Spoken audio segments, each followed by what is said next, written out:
Ladies and gentlemen, welcome to another episode of The Flank. All right, I'm joined by Ben Genesine, Patrick Price, a.k.a. Aches, and of course, Parasite, a.k.a. Chris Duarte. Fellas, gentlemen, how are we feeling today? What's going on? What's new? Anything new? Yeah. Hey, Chris took my spot. No way. What's going on? It's good, Pat. Because you're joining too late, man. I think that's what it is, man. I think you can't like reserve the spot. Is that not a thing? Listen, man. There's no free handouts here, Pat. I can switch you guys right now if you want. Okay. If it's really, okay. Chill, man. I'm enjoying it up here. It's nice. No way. I got comfy up there, bro. Yeah, but no, we got to keep it OG. We got to keep it OG. It's all right, Chris. It's all right. How you doing, man? How's X Defiant, Pat? How's it going? Going great, Tom. You know, actually gonna talk to you soon. You know, gonna hit you up with a little business, DM. little business. But yeah, no, it's going great. Making great progress. You know, I think in January we got our cross play test with consoles coming in. So a lot of good things happening, man. A lot of good things happening. I love that, man. What about you, Chris? What's going on? I saw that you were playing in the Challengers Cup, which was cool to see. Yeah, I'm actually coaching primarily. I just filled in for a team. I was filling in for Scraps on the London Academy roster, with Frosty, Decimate, and Venoms. We got top 16, so I mean it was a pretty good placement considering we had to place we played the second seeded team, which was like Mohawk's team, to get eliminated with like no practice. But it was a lot of fun. We upset a team that should have probably beat us. They've been scrimming and they weren't half bad. But yeah, it was fun. And I've just been coaching my team. My team that I'm coaching actually got top 6. They had 2 very unfortunate losses in the bracket. To the team that got second, they lost 6-5 and got 1v3'd. Then they lost 6-5 again to the team that got third, and they got 1v4. That's tough. Yeah, it's a rough day in the office. It's a rough day. Yeah, unfortunately, just tough losses for the boys. But I mean, I've been enjoying the coaching stuff, man. I feel like I've been making an impact with these guys, and it's been a lot of fun. So hopefully, we can continue to improve and. Yeah, no, we're gonna get into it, Chris. And we're gonna talk about the game as well. But also, Ben, how are you? Ben, how you doing? I know you kind of transitioned into content. You've been going live every day. You've been tuning in, watching scrims. How's it like being Mr. Content Ben Genesine? You liking it or no? Yeah, no, we've been on the grind. A lot of COD, but obviously gonna be like a weird couple of weeks because we got the World Cup coming up next week. We got the holiday, and then the season just like insto starts right after that. But today's been good. I did go 0-7 in a wager, and that was unfortunate. You did. Which I'm disappointed by. I took some time out of my day to help you get 30 extra frames on the game today. This morning I was losing full, and oh no, yeah, let me fix that. You helped him, Pat? What? His setup was all messed up, or what? He went from like me in the chat, but we went from like 80 frames to like 110. So when I saw that Ben dropped the 007, I was pretty sad. Wait, Ben, you're only getting 110 frames. You got to upgrade, baby. What is that? I'm not made out of money, Chris, but I would love to upgrade. That being said, though, I don't know if the frames are the problem. I'm gonna be honest. I don't know if that's the problem. Wait, he has a 3070 Ti. He's got a 3070 Ti. Sometimes in life you gotta be honest. Sometimes in life you gotta be honest. Is Cornell in the chat? He needs optimization for sure. Well, we'll get that sorted out. Hey, Ben, before we get it going, sure, go ahead. Floor's yours. Pat, you know what also helped me out too is there's a good Crim6 video on how to optimize your game as well, and I followed that, and that helped as well. But go ahead, Tom. No, and the Crim6 TikToks and the TikToks. I see a lot of old pros making like educational fucking TikToks, Call of Duty TikToks now. Apathy, fucking Slack, Crowder, Crim, so you can't skip a beat if you're on TikTok, ladies and gentlemen. But yeah, no, I wanted to talk to you guys about the game. I wanted to move in, transition into the game. Ben, you've been playing it. I know we've been watching it. Chris, you obviously in the Challengers Cup. Pat, I'm not sure how much you've been tuning in, but I'm level 55. So you've been playing the game, Pat. You've been playing the game. That's for sure. And I've been tuning into pro scrims every day, man. We've been watching the pros go at it. Shout out to all the pros who've had the streams up and have been showing their scrims because it has been very entertaining to watch. And I just want to get you guys' first opinions on the game. I mean, overall, what do you guys think about the game? I mean, we haven't even talked about this yet. What do you think, Pat? Let's start with you. What do you think? I mean, I definitely see that they went in a different design direction with in terms of gameplay and the pace at which they want this game to be played. But outside of the maps, which are a different ballpark. I mean, I don't think the game is bad, but to me, I was just hoping, because I wasn't the biggest fan of Modern Warfare 19, and I was hoping for something a little bit different. Obviously, it's always going to be an evolution of the last game, but there's a ton of similarities, which I just wish they would have went a little bit different. But yeah, other than that, I'm not the biggest fan of the maps. That's my biggest problem. But IW always does a phenomenal job with animations and audio and hit reg and all that. So there's clear positives, but what do you think? I was just hoping for something a little different. That might have been your best take ever on the show, Pat, because it's kind of similar to what I thought. Like, they fixed a couple of things from 2019, right? A lot of my complaints about Modern Warfare 2019 maps is the verticality and like too many windows, and they fixed the verticality. There is a lot of windows still, but it's not as bad. I just don't think this map pool right now has enough really good quality map variety, which is kind of hurting, I think, the competitive map pool. I agree with you that the little technical pieces of the game are actually pretty solid. One thing I've also noticed too is, like, I haven't had a lot of connection issues or lobby quality issues, so they nailed that off the break, which is made for a good multiplayer experience. But I think my biggest issue with the game is, and this is something they can address over time, is just content. We just need a few more extra multiplayer maps, and I think a lot of stuff will kind of work itself out with weapon tuning and a few other. What were the two maps that are coming in? Coming in or going out? Coming in, they're to like the actual game in season one. It's Shoot House and Shipment, which are obviously not going to be a competitive map. Yeah. Bro, I was actually so faded when I heard Shoot House. I was thinking COD 4 Kill House. You guys remember that map? Not like the Modern Warfare like Shoot House map. I didn't even put two and two together, bro. I thought it was Kill House. It's an OG, Pat. You're an OG, man. You know what I'm saying? I think the reason for them being brought in was just to help people with the leveling weapons, because I think that's like a big complaint that a lot of people, at least from the casual side, will tell you, is that leveling weapons, unlocking attachments, a lot of that stuff is a pain. And Shipment, Shoot House, those are good maps to get challenges done and stuff like that. So I see the reasoning for bringing them in. But anyways, my thoughts on the game. If I want to be dramatic, from a competitive side, I'm going to say it's a nicely wrapped present with a pile of turd inside. But honestly, from a personal perspective, I kind of enjoy the game.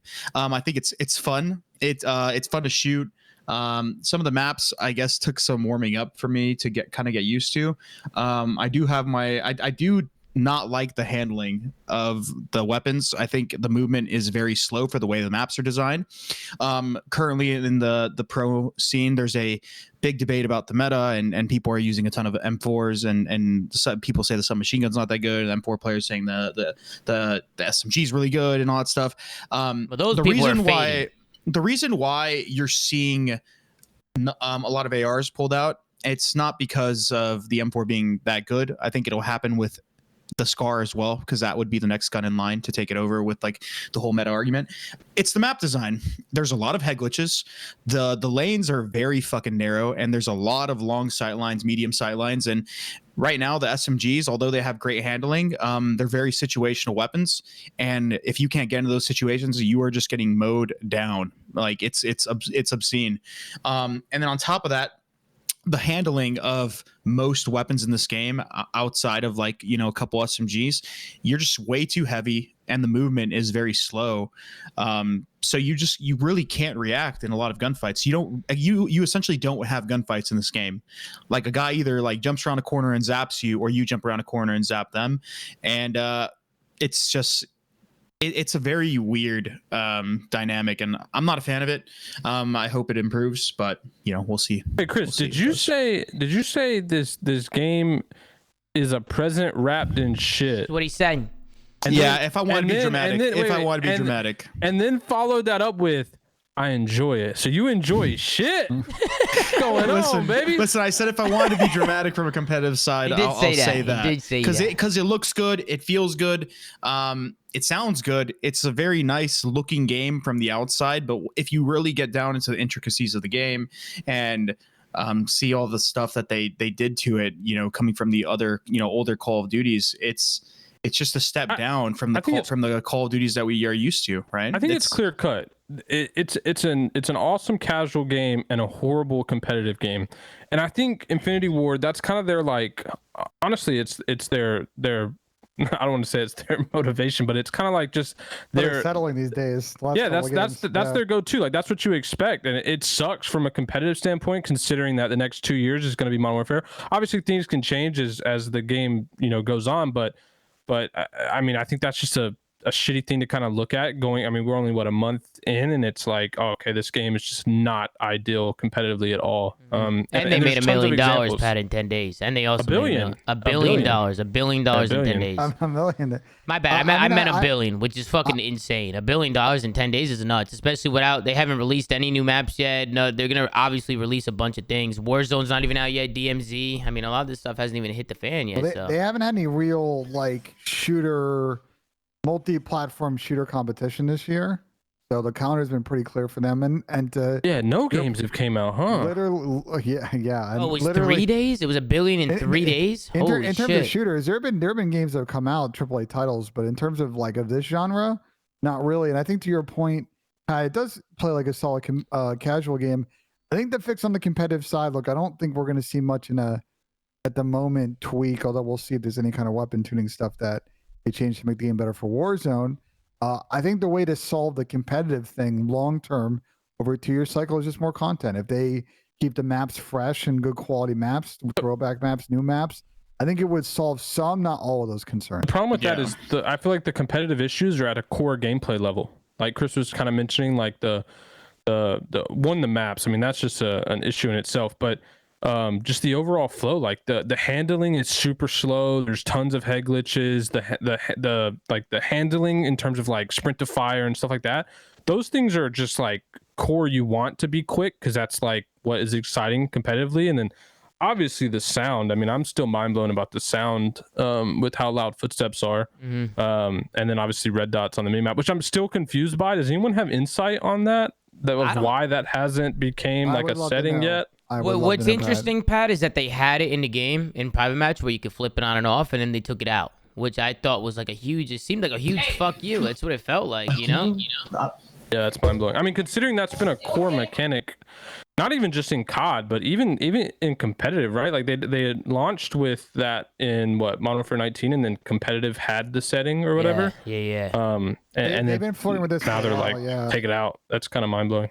I wonder though, like this is one of those weird things where I wonder if like after Warzone launches and the player population comes down, then maybe they like make a slight tweak there. But it's a huge miss right now. You talk to pros, and we just see like Donnie Temp in the chat. Like I think they could speak towards sort of the difficulties this year. Just no red dots on the mini map puts a lot of emphasis on communication. Even then, like to the handling point, like it's just hard to snap at those trades sometimes if you're having kind of 50-50 and guess. So hopefully they can make that tweak sooner rather than later, but I'm not holding out for it. I feel like the big problem is IW just doesn't have the developers on their team that are like really tuned into competitive, right? Like we see it with Treyarch, like a ton of the people on the Treyarch team are following competitive day in and day out. Like they pay attention to everything. And IW, it just feels like it's more of a chore almost, right? It's like they got to check the box and then that's it.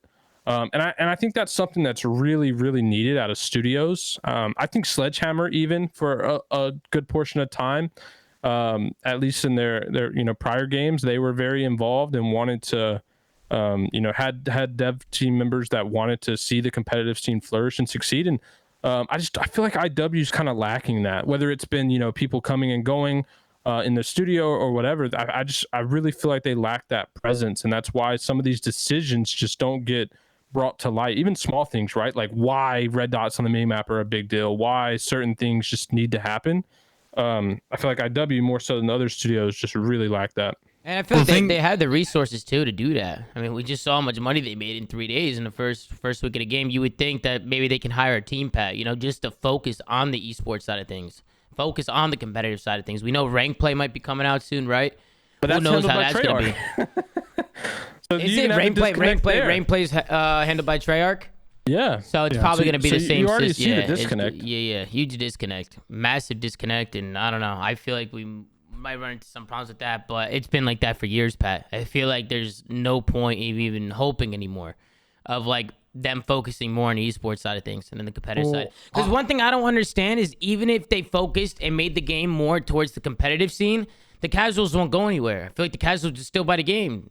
Yeah, honestly, I feel like that debate is just so far long gone. Like it has, I feel like there's zero correlation between what competitive rules are being played versus like one, the casual viewership, but two, just like whether it affects the game at all. And I don't think it affects it whatsoever.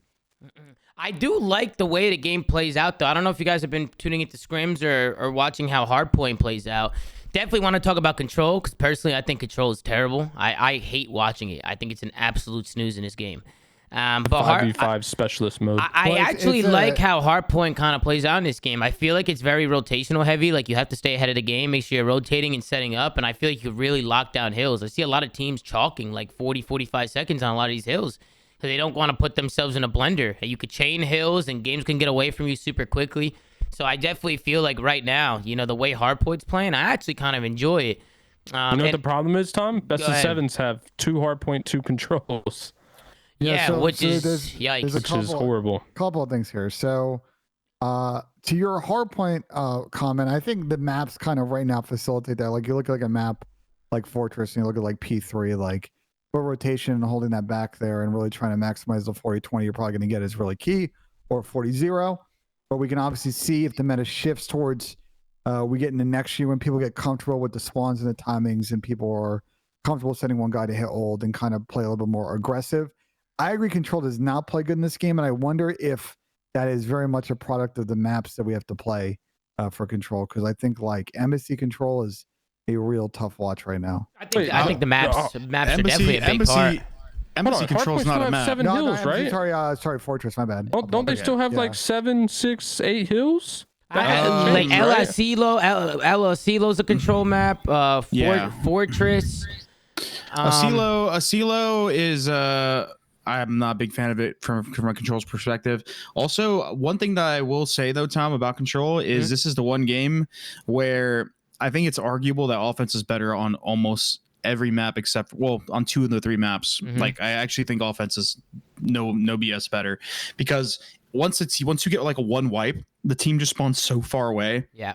That essentially you just stack the point and win, and you spawn so close, or you stack the point and cap it like immediately. Yeah. But also in terms of the way you said that hardpoint is playing, I'm on the opposite end of the spectrum. this game, for some reason, unless you can flip a team out from the quote unquote like a side of the map, they actually spawn at New Hill, like every single one. I don't know if you've noticed this, but if a team is holding scrap time, most of the time, the team that is not like contesting the scrap time, they just spawn at New over and over and over. So it's almost pointless to rotate the hills. While it's locked, while the old one is still up, it's like you just spawn at New Hill. But I'm saying while the new point is locked, like those 10 seconds or whatever. Yeah. So basically the way the game plays out, from at least watching a lot of the time, is unless you're able to like kill a team, like 4 dead them and flip them right at the end of like the hill that you're currently contesting, most of the time you're better off just like guaranteeing the hill that you have, the scrap time, just making sure that no one can touch it, and then going for a full team break, because most of the time you're wasting your time trying to like 3-man, 2-man rotate to the new hill, because they are legitimately all spawning there. I feel like that's kind of situational though, no, Chris? I mean, never rotate, I feel like it's fugazi. Like, if there's like 20, 30 seconds, if somebody can get out and take a round, get to New and play a corner at New, I mean, that's the thing though, like, that's a good play, That's the thing though, Tom. A lot of the time in this game, you don't ever have those opportunities at 20 to 30 seconds. The only time you have those opportunities to make a ahead of the game play is like at like 35 to 40. Like, you have to be super early to get to the next hill. So you almost get to a point where your initial on a hill is like, okay, you win your initial, and immediately at least one person on your team starts thinking about the next hill, like immediately, not necessarily like fully rotating, more like a half rotation where it's like he's ready to kind of just like immediately cut after the next wave. Yeah. And like, if you don't do that, you're essentially, there's just no point in trying. You're better off just literally getting off all the time of the hill that you're currently at. It's also going to change.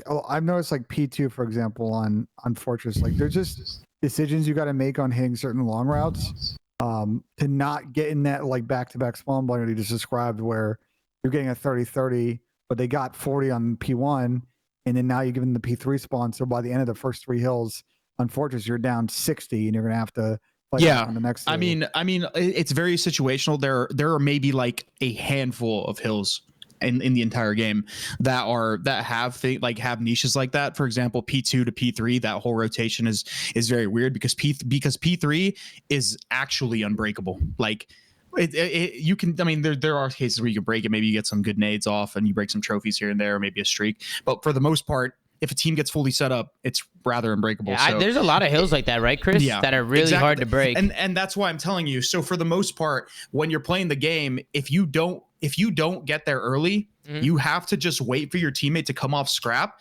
and make a full like break as a team, because you don't get many opportunities to break in this game that are solid. So that's why I'm saying it's like if you go and try to like rotate to a hill that the other team just spawned at, you're essentially trying to break 3v4, and if you wipe because you're 3v4, right, they're outnumbering you, in theory you're going to lose that. You're just giving up all map control because you tried to break a team at a disadvantage. So it's just the game just plays really weird in that aspect, where you legitimately, in order to be a good hardpoint team in this game, you have to be good at breaking, because you can't just stay ahead of the game the whole time with rotating like you could in other games where it's like, okay, I'm going to get this. I'm going to go make a heads up play, get to new stuff like that, get some kills, spawn them out. No, in this game, you get to new, you get kills before the hill pops. Guess what? They all spawn there anyways. Yep. They spawn on top of you. They actually spawn on top of you in this game. And so you going and making that heads up play is like pointless. They literally just kill you again and then spawn you out. Like you have to team break at all times in this game. Like at all times. Another piece to it, Chris, which is like P3 Fortress, right? Let's say you're the team trying to break. There's almost a meta now of just assuming that you're going to lose it most of the time on the hill and trying to keep the hill white for as long as possible and damage. Yeah, that's a strat that people do. So like just try to kill the guy from front, watch across, as be annoying as possible. Make sure that, look, you're not getting flipped out for the actual like museum hill itself. On P4. Like there's almost a sub-meta that we haven't ever seen in past Call of Duty, just because I mean, Tom, you played on hills like that. Tom, you played. You remember the saying, white time is good time? Same thing. If you lose rotation and you could somehow get them off the hill and keep it white, hold some crosses. I mean, me and Ben were watching scrims the other day, and teams definitely do that. They try and play through front on that P3 of Fortress, and they'll try and get them off the statue. That's what you talk about, right, Ben? And then they'll hold the cross. Because I feel like down front, so because you see teams that try and go around and they try and flood through gate, and there's corners everywhere. There's top balk. They're funneling them. You know, it doesn't work. They just get smoked, and then they spawn out front, deep front anyway, and they just try and hit the hill. So, you know, people are definitely gonna have to try and figure out different ways to break hills. But it almost seems like, Chris, the way you're explaining it is it just goes hill to hill to hill, and it just flips from team to team. So this team has this hill, next team has the next hill, vice versa. It's gonna be a lot on just holds and breaks. Yeah, I mean, if I'm going to anticipate anything about this year, is we are going to have very close hard points like all the time. If teams are very good at the game with the way it currently plays, you're going to have just close games. Like it's the same thing how MW played, man. There was a lot of fucking like 250 to like 240s, like, you know what I mean, like super close games, because it's so heavy rotation based. You guys remember Gabutu on Vanguard? Like think of it that way. It's like a team is like, you have to be good at breaking on that map because you're just guaranteed to not like rotate to a hill, like unless the other team is actually trolling, right? It plays the same. S&D, I will say, in this game I think is pretty fun.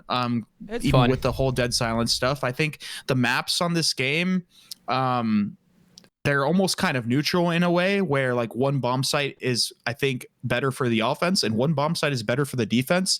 So it creates this whole like dynamic of having to like stack certain sites and hit pinches because, you know, a team can get to the certain sides of the map faster. I think there's a lot of room for strategy in this game rather than just like headbutting a bomb site. You can do other things and fake out the other teams, but control though, smooth. How does it work too? Like with the GAs and everything, smoke grenades, for instance. Are pros, they're not using smokes, right? They completely GA smokes.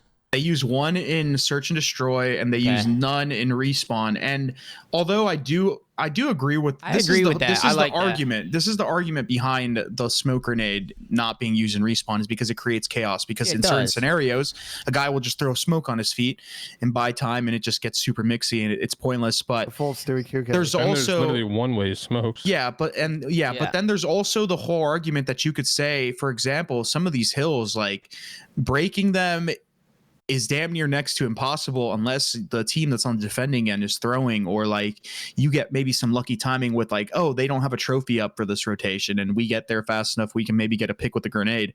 Some of these hills become very, very difficult to break. And it just creates this, dynamic that we're talking about, Tom, where it's just 60 after 60 after 60, team to team to team. And then on top of that, guess what? You guys are complaining about people using 3 M4s, 4 M4s, even with all the GAs that we haven't even got to, with the barrels and the, you know what I'm talking about. Well, I want to talk about them. I do want to talk about the GAs. You're not playing with the smoke and respawn. So these people are just getting into power positions, posting up, and you have no way of dealing with them. These SMGs are lackluster. You have no way of crossing certain sight lines. Like, you guys are complaining about this meta. You're creating it. The game's creating it, and you're doing nothing to try to change it. And I don't know. I just think, go ahead, Ben. As much as say, like, we give Fortress an example, Fortress Control would love to have a smoke on offense on that map. I think it would be extremely beneficial to get that spawn trap sometimes. But to your point, Chris, with the people running through smokes like their Stewie 2K problem, I don't see pros really budging on allowing one smoke and respawn at the moment. Yeah, I mean, the M4 GA is interesting. He said headquarters. I don't know about that. But the M4 GA is really interesting. Do you guys think it should be GA'd or not? Especially if we're seeing 3, sometimes 4 out on a map. Well, what gun would be ran? Go ahead. I've talked a lot. We start in this, because I've talked about this on stream. Like, I did some digging around last week, and as far as I know and what I've been told, and obviously this could have changed in the last couple of days, a majority of pro teams want to get rid of the M4. Like, it's a plurality, more than 6. Okay. But there's obviously some holdouts, and you all know how the politics go around that. Eventually, that number will get down to Ben, who's the people against it? Call them out. I actually don't know. I've asked, and no one's told me the names, but I think you could take a guess on which teams.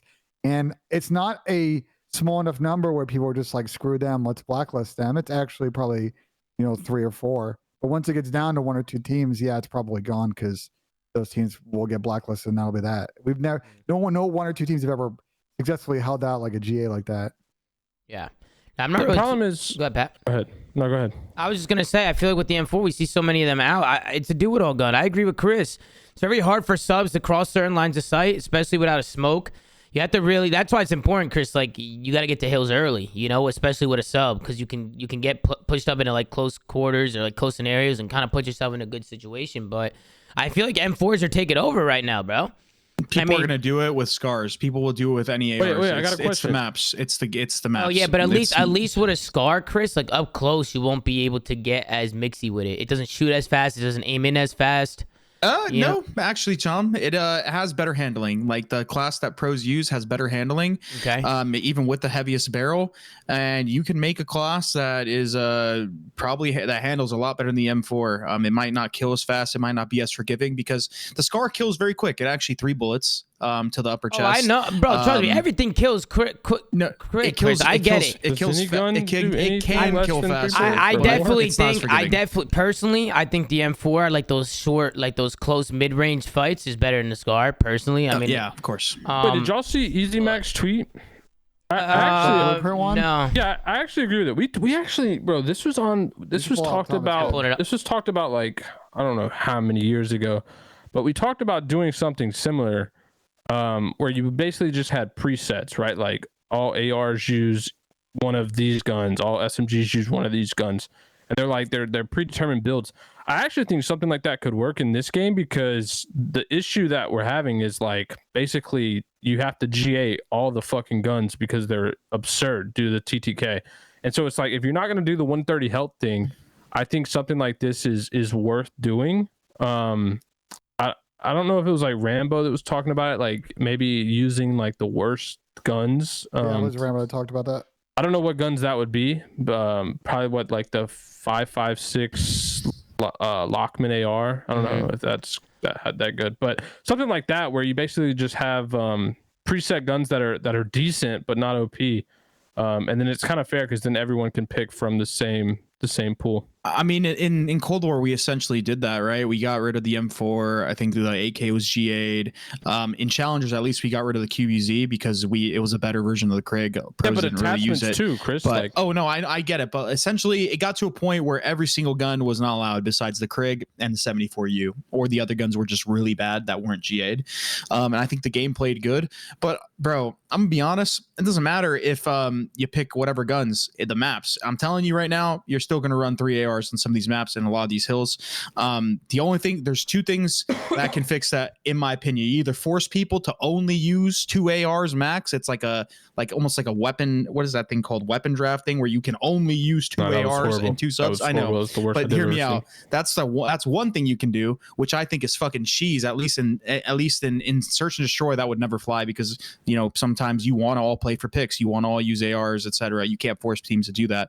Or secondly, this is something that IW has to do: buff the fucking handling of the submachine guns, buff their range, maybe GA bullet velocity on the fucking assault rifles because the submachine guns don't even get them. Yeah, I'm confused why that hasn't been GA'd. Yoo-hoo! Like I'm really confused. It's 50% more. Huh? Great question, Pat. Why is that? Why is that there? Bro, when I first played this game, I'm like, oh, all these attachments are GA'd. Like the whole like ammunition just should be gone. Like, that's just pointless to have in a competitive environment. Every year that this shit's been around, it always gets. Like why is that not gone already? Why does one weapon class get an enhancement to its hit reg technically and bullet velocity, right?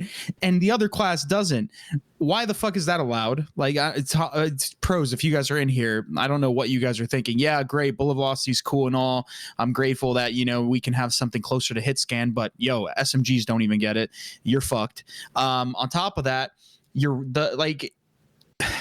Yo, hold on. I'm not done. Hold on. The AUG. It got GA'd, but why the fuck does the AUG have the best handling in the game out of all the guns in the game? It's better than SMGs. Like, actually, statistically, it has better handling than all the subs, and it's an assault rifle. That gun is gross. That gun is insane, by the way. I know Tom. That gun needed an instant GA. No, that gun is godlike. Donnie was getting turned on in the flank invitational with that gun. No way. You guys remember that? He had the AUG red dot, and he was getting had bad by the M4s. No, that gun was definitely a melt machine, bro. That gun absolutely zapped. And the M4 is just as OP. The M4 is just as good. It's just as fucking godlike. That's why you see 3 of them out. Go ahead, Pat. The fix is easy, bro. They just gotta buff the M16, and then we go back to a burst. The M16 is terrible. No, that's what I just said. Here we go. Burst, Here we buff go. Buff the M16, get it to a good state, and then the ARs run the burst, and the subs run the subs, and we're back to the BO2 meta, baby. 2 M8s, 2 subs. Best meta of all time. There's no debate. Bro, there's a video on YouTube. Shout out to Exclusive Ace. I watch a lot of his videos to get some stats on some weapons because he does a lot of testing for them. And it was I actually just watched it today because I'm curious about all the weapons. M16 worst assault rifle in the game. So Pat, that's chalked. Like it's actually terrible. It is actually. They gotta hit it with a super buff. They'll definitely buff it. They gotta hit it with a fucking super buff because it shoots absolute pebbles internally. Yeah, wait, hold on. Do you guys remember in Black Ops 4 when they buffed the Swordfish, the M8 looking gun? Yeah, it was godlike. It was actually godlike. It got GA'd insta, bro. People were running 3 or 4. Oh, like, that was the 4-bullet AR though, right? It shot 4-bullet bursts. Bro, it shot fast as fuck. Remember how fast it shot? Yeah, it was just people were literally running around with 3 Swordfish. Like you would peek a corner shoulder, you would get shot by 3 people using a burst, just one burst, like dead to you. Like it's never gonna end well. I pulled up Easy Mac's tweet about the blueprints. How do you guys feel about the blueprints? It's kind of similar to what TST did in their tournament, right? Like everybody had to run a certain gun. It was a pro sim, so they made default classes. Everybody had to run a certain gun or a certain class. I mean, I just don't see the pros like doing this. Like you're gonna have to get no. That's the hardest part. Idea. No, it's not. It's not a terrible idea. It's never gonna happen. The only thing I would say with it is, if we are so in on, we want like people that pull up to like CDL Mosh Pit or Ring Play to play the same version of the game. Like it's hard to implement that like out of the box in say rank play that's coming in whenever it comes. So like no, it's not. No, it's not. You just replace that. You just replace those with the default loadouts and disable custom loadouts. No custom classes whatsoever. Yeah, that's super easy. And then what about the 130 health? I mean, Davis did it in his tournament. I thought it felt pretty good. It's also something that I think pros can manually change. But I don't. It seems like to me, I've seen some clips and stuff. I've seen the pros talk about it, but 130 health seems like something they want to do. To adjust the CDO rules. Yeah, right, but they're not going to give us. Like they can do it in scrims, but it but doesn't mean that I just feel like red dots is a little bit different to 130 health, but at the same time, you know, it doesn't really it's not on the pros, you know, they can't just snap their fingers and do what they want, you know. There's obviously an official I don't know, Tom. reset. I think IW as a developer is very particular in terms of how they want this game to be played. And I think changes like the minimap, for example, are something that they are against. That's why there's not even an option. It's a spit in the face. And same thing with the health stuff. Like they're not they I don't think they'd budge on any of this stuff, which is kind of sad. So the dumb thing is, like, after Modern Warfare 2, 2 years, like, you're going to go back to, what, a Treyarch title? I think they're up next, then Red Dots will be right back. Like, it's so dumb, that the disparity between the three studios. Like, and I'm not even going to say three. It's really just one and then two other ones. I think Sledge is basically doing a lot of support now, so we'll see what happens. But yeah. On top of that, also with the blueprint stuff, something that I don't agree with it is that the blueprint stuff just eliminates certain play styles. There are players that like to use ARs that are, you know, like faster. There are people that like to use ARs, for example, that might be on the slower end with recoil and stuff like that. It just eliminates that sort of play style. You can still have fast AR, slow AR. You can still have those builds. Okay, yeah. But the thing is, like, bro, you're adding so many builds and stuff like that. It would just be very confusing, in my opinion. That's why. Like, I think that's overthinking it, bro. I think it's a good solution to the problem. I don't know. I'm not a fan of it. I mean, but this goes back to like if we had pick 10, like you wouldn't really necessarily have like of the same weapon variation, slow AR, fast AR. Like, you know, there's nuances to this argument. Again, I think the overall on the blueprint ideas, I think it's an interesting way to think about it to solve a solution. I just don't think practically either on the like pro CDL side or like the rank play side that it would happen for a number of mechanical reasons. I mean, Scrappy's just putting a chat fuck blueprints. I mean, this is the type of shit I'm talking about. Scrap's gonna come in your chat and just. But like, my thing is like, what are they against? Like, really, what are they against? Like, most of the attachments they're all using are fairly the same. Like, bro, if you think the different underbarrel is gonna change whether like you shoot as straight as you did with the different one, like I feel like it's pretty much the same.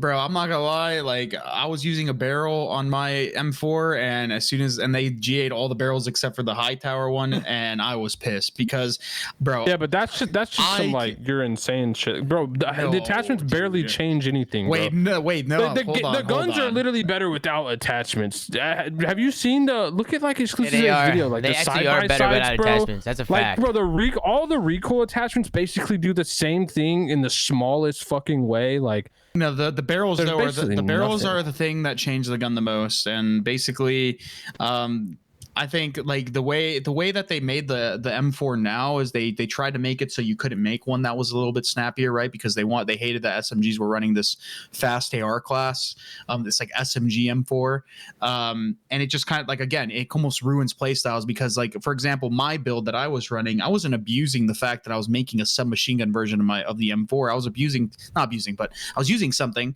that I felt was just a little bit more catered to my playstyle, and so whenever they just made it so that I couldn't run this stuff, I was just annoyed. Like, it was just like, what the I don't want to play with this fucking heavy ass gun like the way that everyone else has to, you know, is building it. So that's the only issue I see with blueprints.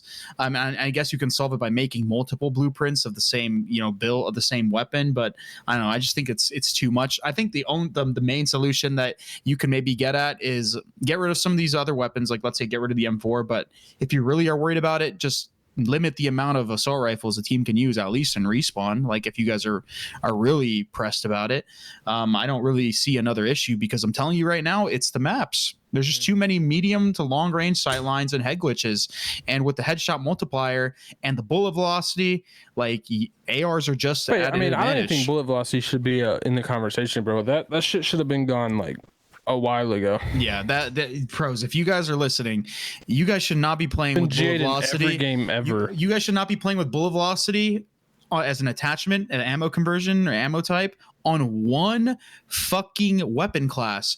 Slash in the chat. It's just, bro, you guys are shafting SMGs. Yeah, wait. Austin's in the chat. Yo, Austin, are you for or against bullet velocity?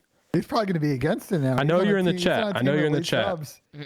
Yeah, well. Yeah, but if Austin says he's against it and he wants to get rid of it, then we know it's all Lamar. No way, bro. Slasher Lamar making all the decisions, ladies and gentlemen. Obviously, that's not how it goes, but. Yeah, I agree, Chris. No, come on, bro. It's not how it fucking goes. Slasher's not replying. He might be for it, bro. You know he might be the one keeping it in there. Well, Austin did make a joke. We were talking about his M4 thing, and Austin did make a joke. Like Pred responded to his tweet when he had tweeted all that stuff about the M4. Pred responded, and then Slasher like said, I gave Lamar a call, and he didn't agree with you. So what's going on in the Seattle camp? They're in the Seattle camp. They're not talking amongst themselves, Ben. You got to think there's a miscommunication. Chris, I do agree. A lot of ARs, bro. Yeah, they are, I think. Oh, wait, no, are they? Lamar might have Austin at gunpoint right now. Right? Okay. I don't know. They used to live together in Texas. I don't know what happened to them now. I don't know if they're still. I think all of FaZe in Atlanta now. So Lamar probably busted in his room. Lamar said, "I don't even use it. Laugh my ass off." Oh, then they're good. They can get rid of it. Yeah, you might as well GA it, Lamar. You might as well GA that shit. If you're Lamar, an AR player, bro. If you're an AR player and you're not using bullet velocity, you're trolling. It's like a 40% difference in like the bullet speed. Well, as we talk about that, let's move over to the Reddit and see some of the questions that are going on the Reddit. Unless, Ben, you have anything else, Pat, Chris, before we go over to the Q&As, anything else about the game? Let's talk about challengers. Let's talk about challengers. Yeah, I mean, I thought we were going to get into it maybe during the Reddit read the challenges, but we could get right into it now. The Challengers Cup, Joe Deceives and crew. I know there's a lot of talk around Joe Deceives. Chris, I know you've kind of been active in the Challenger scene, so we'll kind of let you take the floor here, but it was cool to tune into the first Challengers Cup. Seemed like it went really well. There's a lot of teams, right? Like 700 plus teams. That shit was crazy. Weirdly, Tom, and I can't, and Chris, keep me honest, because you probably know this better than I do. The top 16, if you go back and look at the top 16 for this cup, there were really there were like zero upsets of the teams that made it to the top 16. There were obviously some teams that made it to the top 8 that I think were surprises, but none of them were surprised in terms of being a top 16 team, which I don't think we've really seen a lot in the first cup, Chris, at least in NA. Yeah, I mean, I'm personally, at least for me, I think with a lot of the challengers, the older challengers that got picked up like recently in the years that are now in the league, at least in NA, there's the talent pool at the tippy top is a lot smaller than you might think nowadays. So like you're just expected to see the same people place really high now, and I mean that's kind of what you got with the results. LAG Academy, they ended up taking it, which was they had a really good comeback in terms of the map count. But you want what's crazy about that series?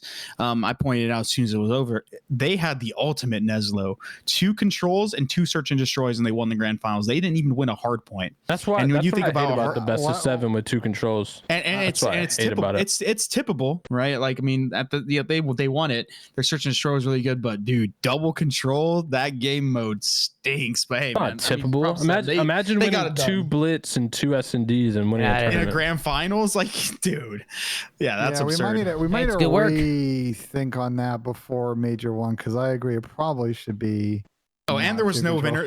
I think they're doing. You want what's crazy? So they're also doing the same setup as the Pro League now. Before there used to be 2 best of 5s, even when the Pro League was doing the normal setup. And I think it's worse for challengers because challengers gets torched. Everybody, bro. Well, no. Hear me out. Challengers tournaments, they get torched beyond bad, belief. Dude, bad, Chris. Bad. Like I'm pretty sure they waited 6. Maybe 7 hours before they played their grand finals match they were waiting for, and they had no advantage, right? Pro teams are talking about, damn, dude, I had to wait 3 hours to play grand finals.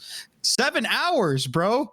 Are you kidding me? That's crazy. Well, I mean, there's a lot of teams. There's nothing they can really do about it, Chris. You know, that's cap. Bro, I'm telling you, like, I don't know if it's because GB needs to enforce the time in between some of these series better, but Yo, Abeezy been eating good. Yeah, I was gonna say the same thing. Like, see, looks like Abeezy so much right there, bro. What the fuck? Go ahead, Ben. All right. I think, bro, the problem is these series take forever to start in between series. It's not like 10 or 15 minutes. I've been on the other side of this, bro. These teams take forever to do their map veto. They take forever to get in that first lobby. Like, They just need to speed up these series quicker in between maps. That is true, Ben, but at the same time, can you blame them? These people are sitting in their chairs for 12 hours. Exactly. Like, they're sitting in their chairs. People they need to get up, eat, maybe take a bathroom break. Well, the days are long. I understand on Saturday, but Sunday was a massive time torch with only like 8 teams. I'm just saying, Ben, it is literally impossible to get a tournament with 700 plus teams moving at the speed of light and just getting matches going. You're confusing. Saturday, I understand, is a million rounds. It's totally understandable. That's why the tournament is split up into 2 days. But bro, the Sunday time torch in both the EU and NA region was wild. I mean, I agree. double limb Starting with 8 teams in the tournament, like in a double limb bracket, it's wild, dude. It could be hours faster. Hours. Yeah, I mean, you do have a point.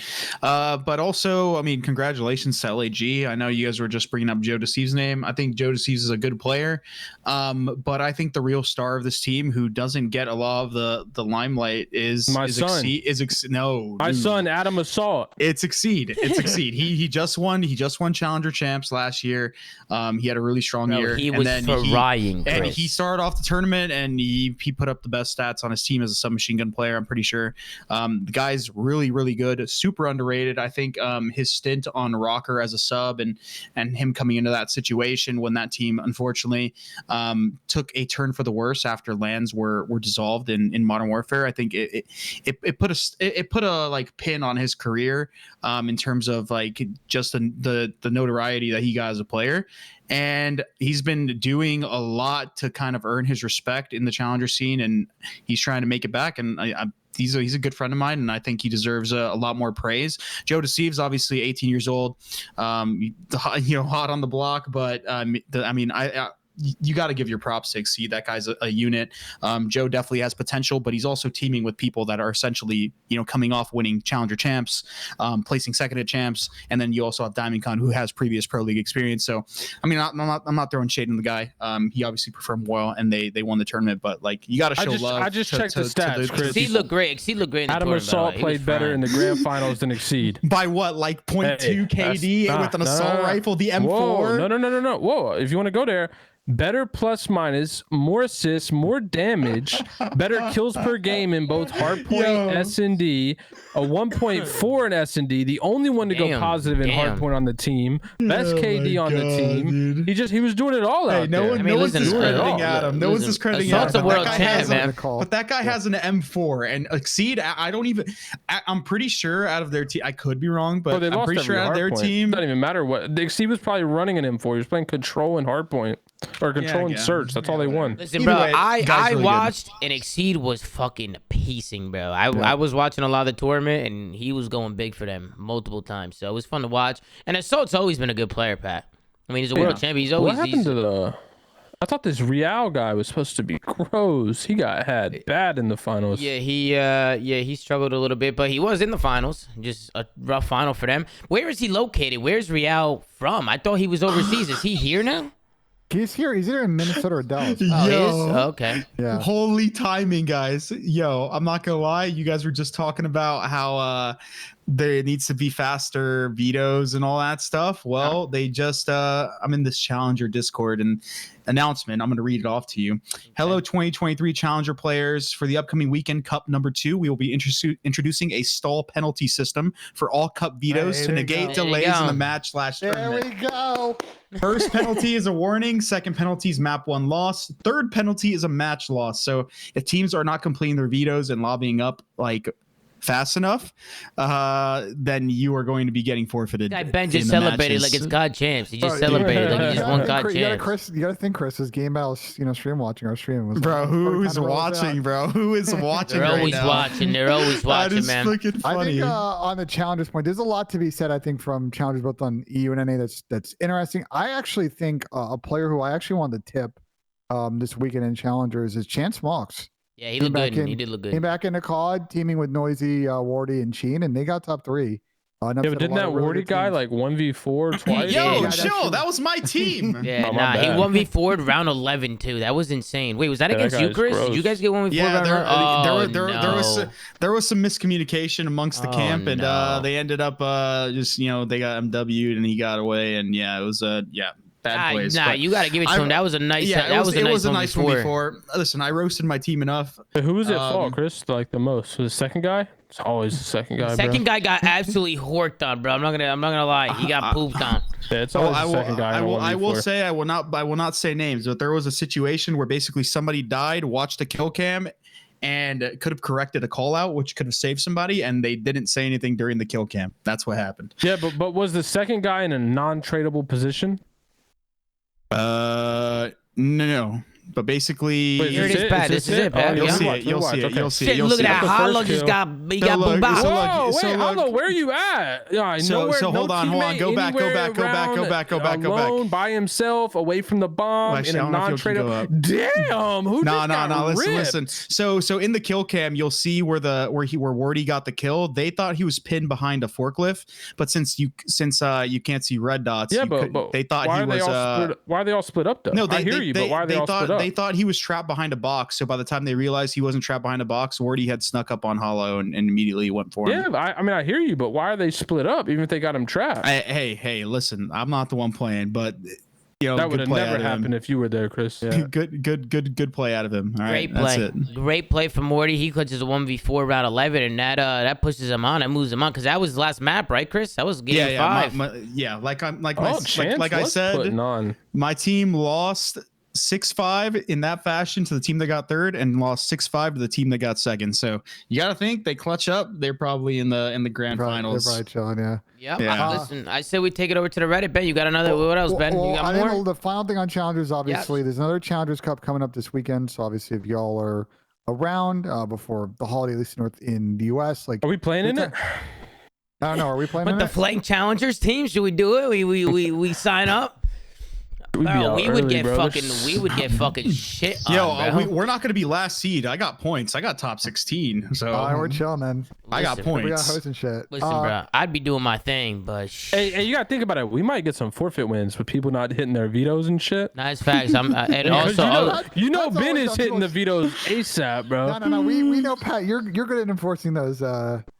Yeah, I Those mean, hey, forfeits. if 15 minutes goes by, I'm calling the ref. also they just implemented that new rule. How long was it, Chris? Yeah. 20 minutes? Let me read. It doesn't say how long it All is. good. We're gonna forfeit everybody. I'll have to read the details for it, but yeah, I mean there is a penalty. I just don't know. I haven't read into exactly what it is. Let's Tom, you gotta think do. we're undefeated. 10 We minutes are, for Pat. vetoes. We are undefeated Oh, on we've never land, though. lost. On Yeah, land, we've though, never Pat. lost. That's a big That's deal. true. It's on land. You know what I'm saying, Pat? We gotta play online. We gotta be put into the blender. So I don't know about Yeah. that. And LA, by the way, North Carolina. Last on Jeez. challengers. This is the last challengers cup before the Major 1 qualifier, which will be the first weekend in December. So in NA and EU, top 16 teams will get into that Major 1 qualifier, and then only 3 squads in each of those regions will get advanced to the play-in tournament on the Wednesday before the event. So a lot of cutdowns. A lot of good teams are not going to make the play-in, but for like the teams like Boston Academy, London Academy that didn't make it to the top 8, they're still in a good position to make it at least to the Major 1 qualifier if they do well this weekend. Yeah, let's get into the Reddit, man. Reddit actually came in. They dropped some pretty good questions today, so we're going to tune in. We're going to give our thoughts. First one coming in. This is the highest rated comment. Thoughts on the Las Vegas Legion clips. Do they hurt the team or not matter at all? Just inter-team bickering. Do you guys think it's just team bickering, or do you think this shit matters? They've been kind of going at it. Gers did link me a few clips if you guys want to tune in. I don't know if you guys want to tune into clips of Vegas arguing. But what do you guys think? I'll peep. I haven't seen them all. You haven't seen them all? All right, we got 3 clips. First, so we got a 40-second one. Let's tune in. Let's see what's going on. Broken Hill. Broken Hill, bro. Like he got Mr. me, Water Sound Whore didn't hear it. But like I'm telling you, suck a fucking cock, dude. Put that on Reddit. This guy's literally always on my fucking dick. Yeah, well, I linked you a water sounds, and All right, bro. you I said you didn't fucking clicked hear through it. I didn't fucking hear it. Like this guy said, none positive all day. Mr. Water, shut the fuck up. Yeah, What? exactly. Show your true colors. Yo, but like, Yeah, it's like, my hold on. true No, colors. no, Put let it me on talk. Reddit. Let me Go talk. ahead. Like, also on like the what is it? P1, P2, Bro, we have 3 ARs on the map, but we're not Like, bro, going to the best AR spot. Like, bro, on P7. P3 Clay didn't even know the hills. I'll fucking pull it out. Like, holy shit. P3 hill, I got an opener kill. All right, so that's the first clip. Personally, I think it just sounds like trolls. They're just fucking around. Bro, I think they're vibey. Yeah, they're vibey. They are pretty vibey. I'm not gonna lie. That sounded pretty Bro, vibey to me. I'd rather hear that if I'm loading up map 2 than like everyone dead quiet, bro. Yeah. That sounds the vibey. other clips I think are a little bit worse, but go ahead, Tom. Yeah. I mean, listen, we still have some other clips. Let's try this one. Vegas camps seem to be loving each other. Let's tune in. I'm talking to him. What is your response, Donnie? Mr. I don't know that spot. Mr. I don't know that jump. Mr. We've shown you everything, motherfucker. I'm uncomfortable, I can't listen, and I'm still frying. That's the worst attitude I said think you I've ever can't heard. I'm still frying. That 5100. might be the worst thing I've ever heard someone say, dude. Nah, this one's also a I troll. don't know Wait, the Don's reason, hitting but guess what? 51 hundo I'm damage? holding irons. He's getting I'm not I talking think, I personally think it's just trolls, personally, but I don't know. The I'd be third one I think crying. the third one I think is more not a troll if you want to pull. Bro, that if one Don's up. Bro, how many clips? 36 This one, and the 15, bro, McGee, like- this one right here. McGee this one. presses Don. All right, let's tune in. on you. Man. Bro, Don. Can you please stop doing that on P4, dog? Like, this is the 5th time I'm begging you to stop doing it, dog. Okay. Like, what the fuck is the point? Okay. If you do it again, bro, I'm just gonna get off. Like, there's no point. You're just not. Okay. You're blatantly ignoring me. You're Okay. literally ignoring me blatantly. Okay. Okay. You're gonna get off. All right. Like, bro, that shit is annoying. Like, I'm not gonna tell you for the 5th time. Like, Okay. it's a wasted play. Play. Like on the P2. Like, what is that? The P2. yeah, when you were like holding the pinch. Oh, it's top plat. Oh man. You just play the van, the pay-up shot. Better shit spot. Personally, bro. Hey, listen, So, bro. like so. Clay's important to this team, man. Clay's kind of being the icebreaker, man. You know, he's kind of being like the guy. I mean, that seemed a little bit more serious, but let's be honest, man. Like, every team is gonna have problems where they're having arguments or bickering at each other. I feel like it's pretty Don never common. did that again, bro. Yeah, Don, what exactly were you doing on P4 that he never wanted you to do again? Can you join the DS and tell us? I feel like he's never done it since then, bro. I feel like I don't know. Don, have you ever done it? Because Theory getting off. he said, please don't ever do that ever again, bro. So whatever you're doing, it must have been terrible, bro. It must have been fucking terrible. I think Tom, just to get back on topic to the actual question, like I think all this is fun and games, and obviously everyone was tuning in and watching their stream all last week. I think the bigger question is like when it's not so trolly, right? You go to an event and don't place well because not every team. Lamar said it in the chat, bro. What'd he say? What'd he say? Bro, listen, bro. If you get hit with the I feel like for getting hit with the I'm getting off cheese, I handled that decently, bro. You did handle that. If you hit me with the I'm getting off cheese and streams were off, I'm tweaking. What was the play? Don, what was the play? shit play you were It's a making? horrible play, bro. It was a kill whore play. At the time, I didn't understand it fully, man. I was tweaking. I was blocking the spawn. I'm not trying to teach the other people. You guys are fine, bro. This stuff is being blown out of proportion, I'm not trying to teach the other people, but I was blocking the spawn where we want them to come from. You know, So just think about McGee was that. being a good coach. He just hit you with the cheese. That's what you said. Yeah, he was right about what he was saying. He just hit me with the I'm getting off cheese. If streams were, if someone, bro, when you say I'm getting off, that's when your team is chalk. Like I've been on chalk teams, and it's like, bro, we're not gonna win a match today. All right, bet I'm gonna get the fuck off. You know what I'm saying? Yeah, You don't hit the I'm getting. That's You don't what hit Vegas the was I'm like getting last off year? cheese. You don't hit the I'm getting off cheese like when you're a good team. Like we're pretty good right now. You know what I'm saying? You guys have been doing great. You guys been doing a good I got job, hit Don. with the I'm getting off cheese. Like I'm surprised I didn't say nothing. Said nothing way worse than that. Yeah, what are the vibes like outside of scrims, Don? Because I feel like you guys have been playing well. I feel like Have you obviously have you there's been seen some what arguments TJ's and been stuff. We've been ordering? playing good, so obviously our vibes are good. Wait. Like, Have you you know? seen what TJ's been ordering late at night? You know, No, you bro. know they're doing What did good. he order? What did he Wait, order? let me link you. I'll put it in the team speak. Or you want me to put it in the DM or the team speak? They can put it in the DM. Put it in the DM. I'll pull it up. Let's see what he ordered right. here. Let's see what kind of food this we guy's got getting. some, we got some Bro, more look guys at coming here. look at this, bro. If you got Yo. TJ, What up, Tony if boy? you got TJ ordering this at Bro, what that did he hour, order, bro, bro? you know scrims are going You won't good. believe what he ordered. Listen, I He want ordered a Terry to warm get to cookie with ice 170. cream. I'm trying to get Terry to 170, bro. He ordered Bring it a up, warm bring it cookie up. with ice cream, Dom. Multiple scoops of ice But cream. hold on, we linked it. Insomnia does hit. Look at this Wait, shit. wait, That where'd you put it? looks Where'd you put it? absolutely incredible. That Dude, looks Insomnia does hit at 3 incredible. a.m., I'm bro. not gonna lie. Listen, Well, he it's earned 3 that. a.m., Terry bro. earned Nah, that, but he I need him earns to that get to for sure. 170. Yeah, but he bro. has tits. I need him to get to 170, bro. Holy shit, He's gonna bro. lose 15 pounds, bro, in the next month, bro. I was gonna say why. That's gonna be That's tough, just a good bro. playing weight. 15 That's a good pounds. playing weight for him, bro. It's a good playing weight right there. Like, This comedy. Don, I'm fucking starving how's now. the team? How you guys feeling? Like, what are the vibes like? You know what I'm saying? Like, I like my team. We're good. This is probably, I mean, it feels good to fucking be good. yeah. How do you like the game? You fuck with it? I love this game. This is the best COD we've had in a minute, in my opinion. People yeah. are fucking crying about the maps and all of it. Yeah, it is kind of annoying. The ARs are OP, but there's no slide canceling. Yep. There's no slide canceling. Tony, Like, agree? Tony, agree or disagree? Yeah, you agree with that? Fun. Tony, you like it too? Zanny, you can't tell me you don't find peace every day, not getting slide canceled. No, this game's a lot of fun. My only criticism are the S&D maps. Listen, bro. That's the only thing Chris said was These AR. This is AR buys cheese right now, bro. Wait, hold on. I was about to say Why? you're asking a bunch of AR players. Yeah, we know you. We know you guys having a good time. Yeah, we know you guys having a fantastic Hold time. on. Don't fucking talk over me, Ben. I'm sorry, Tony. Go ahead, Tony. Go ahead. Tom, you can. Yeah, actually, no, Tom, you're cool. Duarte, do not fucking speak over the kid. We were like, I was ready to talk. Saturday night I didn't say anything. If you're, wait, my bad. Listen, if you're an SMG player, you are gassing the fuck. That is a good gun. The ARs are gross. Don't get me wrong. We'll even say they're OP, but the SMG is still good.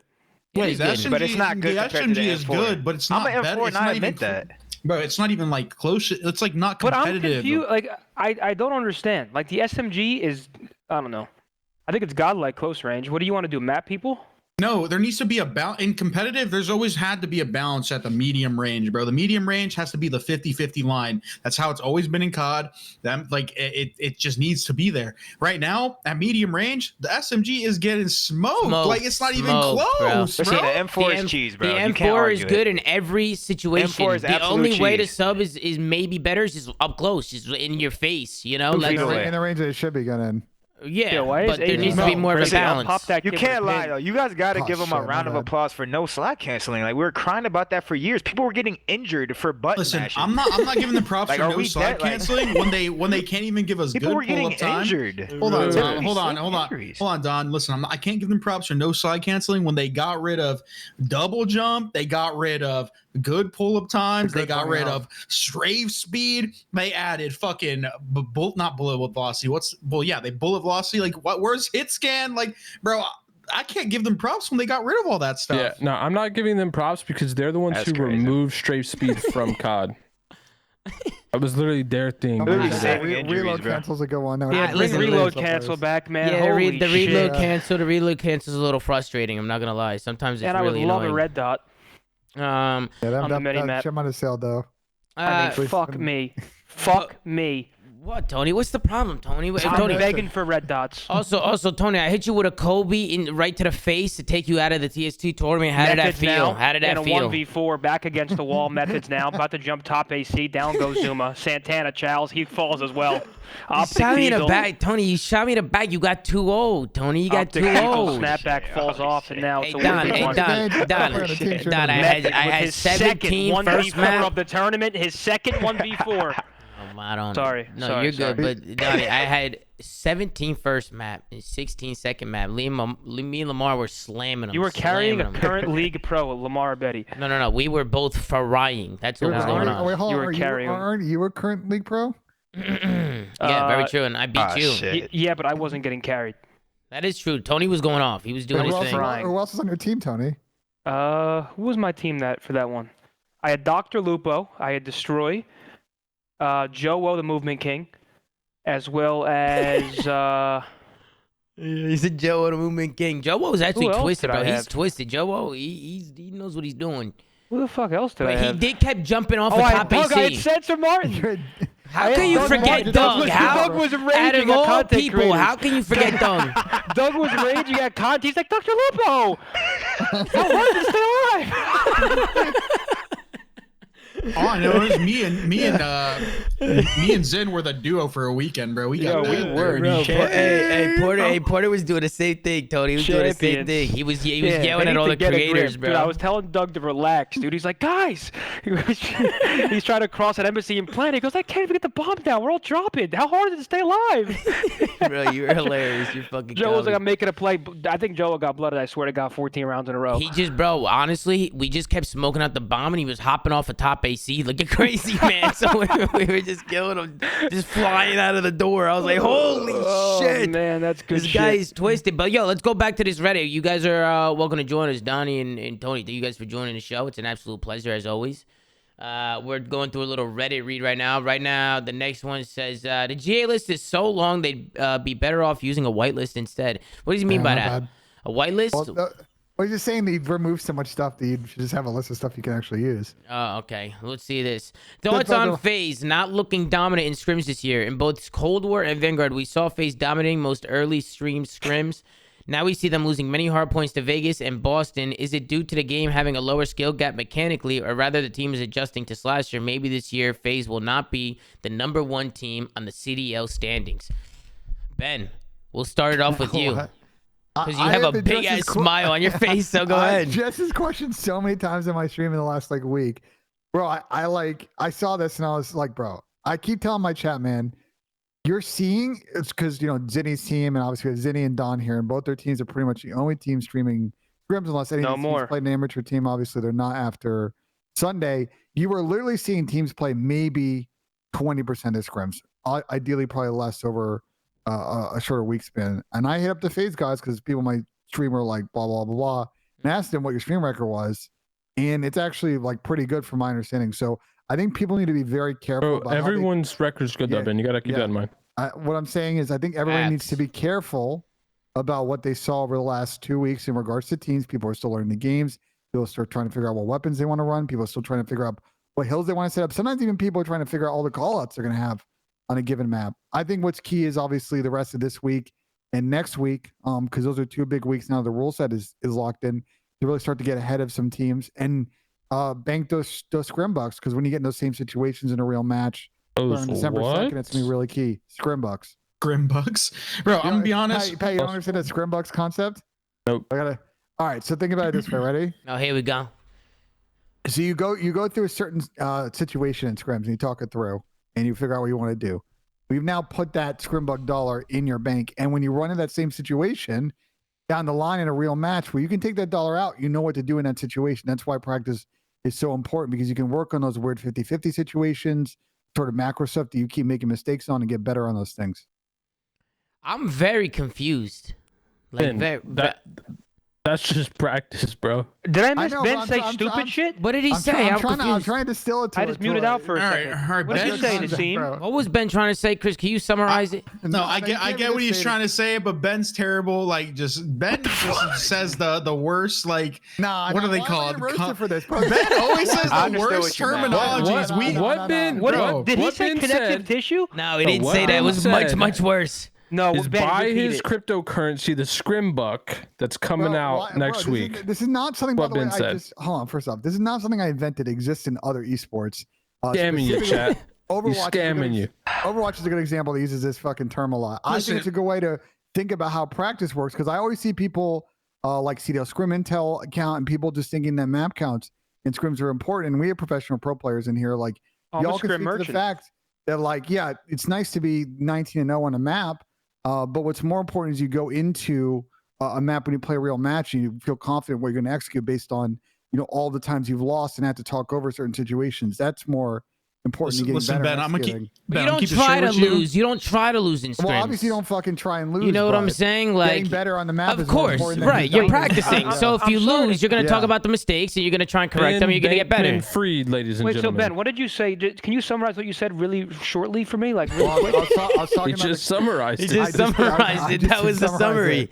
No, I don't think I understood that. Ben, one more time. Nah, please, Tony, stop. Am I gonna repeat myself? No, Ben, you're good. We got the point. Let's get other people's opinions. Pat's got the floor. Pat's got the floor. What do you think about this, Pat? What do you think about this, bro? Oh, well, the scrim box or the FaZe thing? No, the FaZe thing. I don't Okay. ever want to hear about that scrim shit ever again. I never want to hear about that. Yeah, Jesus. I mean, technically, this is the Tiny Terror's first Call of Duty without slide canceling, right? No way. No, well, MW, Cold Yeah, War, it is. Vanguard. Yes, it is. World War II, Last Abizi slide was in. cancel, it Busy was World playing War II. yeah. Yeah, And but the Abizi Tiny was Terror's nice. being together. Like, it's the first time. It is. It is. It is. And the trio is so, yeah.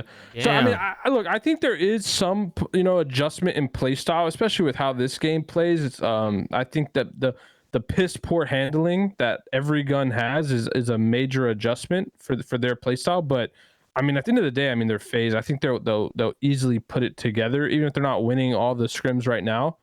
I think they'll very quickly ramp up into where they should be in terms of like the top echelon talent in the league. But I do think there is a little bit of an adjustment just because of the way this game plays so drastically different than the games we're used to.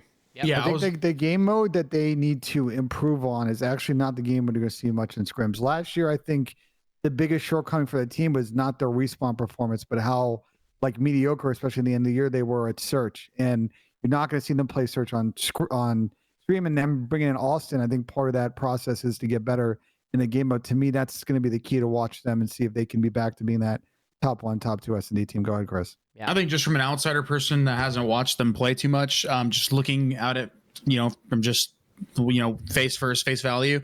I mean, you have the Tiny Terrors who are 2 really good SMG players, and you're not playing an SMG meta.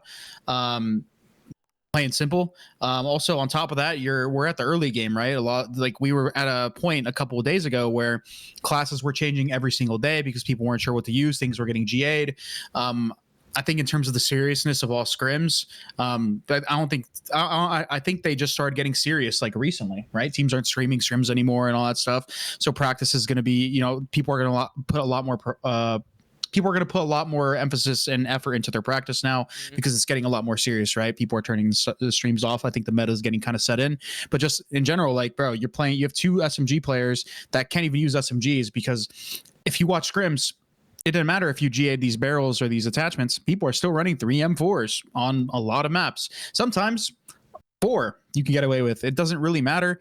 The subs, which I think is their strong suit, are just not as effective in the current meta of the game. And so it's just going to be a lot harder for them. I think it might change in the future, but I think that's just where they are now in that aspect. I mean, personally, I just think it's early. It's early, so, we'll wait. We'll give it some time, and I feel like Major 1 is going to be where we're really going to look at teams and see, how far they've came so far in, the first month of the season, see how good they are. Because right now, I just feel like all these teams are kind of just like, bro, people are just learning right now. Like, people are kind of just like, I don't want to say going through the motions, but they're definitely testing the waters. And one map has fucking water, which is also comedy to watch. The pro players in this stream, I don't know if they're all going to answer, obviously, for competitive reasons. I'm very curious if any team feels confident they've gone over how they want to set up on like every hill and hard point, every bomb site in S&D. Like, no way. There's still a lot of work to be done between now and December 2nd. All these situations, and to your point, Don, you're not going to do all of those in 2 days because you're just not going to absorb that information. So again, I urge people to be very careful about how you evaluate scrims. Even I would say like even after December 2nd, because as much as you want to win those 4 games before Major 1, everybody's making it to groups. What's more key is how you play at that event. And we just went over callouts on Hydro and LSCLO today. There you go. Today? You just went over today? Yeah, we had we had some of the call outs just from like playing just LSU, like making sure right. you got them, we locked actually in. like went over call outs today on those 2 maps. Hydro Like is before crazy. Look at the water route. Before like we would call out, we would just kind of like just say like the area, you know what I'm saying? We actually have like exact call outs now today after today. Yeah. Yeah, I mean, like I said, it's just early. Teams are still getting into it. And then Tony, what do you think about that? I heard you talk about the water route. What do you guys think about this water cheese? I see people they're running pistols now. Water cheese. The map without the water is actually a good map. Really good without the water. It's a really good map. Are you guys gonna GA the water or what? Is that what I'm hearing? And, I mean, it was discussed, but it didn't pass. I see people they're putting pistols on their. I feel like you should have a pistol on your gun in that map. What if there was a version of that map in the winter where the water was frozen over? I saw someone say that. That'd be hard. Wait, I said that, but it'll never occur. No, I don't know, man. It could happen. It could happen. You never know. They need to hurry that up. Maybe like a wait, Christmas release So, or something. people in the chat are asking why not G of the water, which Don can't and Zid, do if you that, want to bro. explain why you can't do that. Yeah, because then someone trips and falls in the water, they break the GA. Yeah, that's cheese. Yeah. That actually happens like on like Top Tom Dome. is I actually right. slip off that shit every time. Yeah, you could fall. Controlling What the if you water fall is off? unacceptable, dude. I'm just staring at water. Yeah, You're, but you're gonna see clips this year of people getting crazy COD time in the water, like swimming below and above each other. Like I already saw. Okay. So what's fucked with it is like, I'm sure other people agree. Like the sound with the water is so weird. Like I just start hearing shit in the water and there's nothing there. Yeah, random splashes, right? You hear random Dude, splashes. I lose it. I start screaming water and there's no one there. Yeah, it's really weird. I think there's like fish in there or some shit, Danny bro. fucking phantoms in the water. It is weird though, because I notice the same thing whenever I play the map. I always hear things in the water and I'm always looking in there and I don't see anything. So it's like really throwing me off. But another one coming in from the Reddit, hot take. LAG will be much better than people expect them to be throughout the year. Do you think that's a hot take? Wait, click on that guy's profile real quick. Okay. Responsible Pace, Responsible 1944. Pace. What an interesting username. BBQ Lights. Why? What's the problem, Pat? I wanted to see if it was like an account that was like made today or something. But Why? If you make an account today, I don't think you can. They're protection of the subreddits. You can't make like burners like that. But it's an interesting take. I don't think anyone in this room is going to disagree that the ceiling on LAG is super low.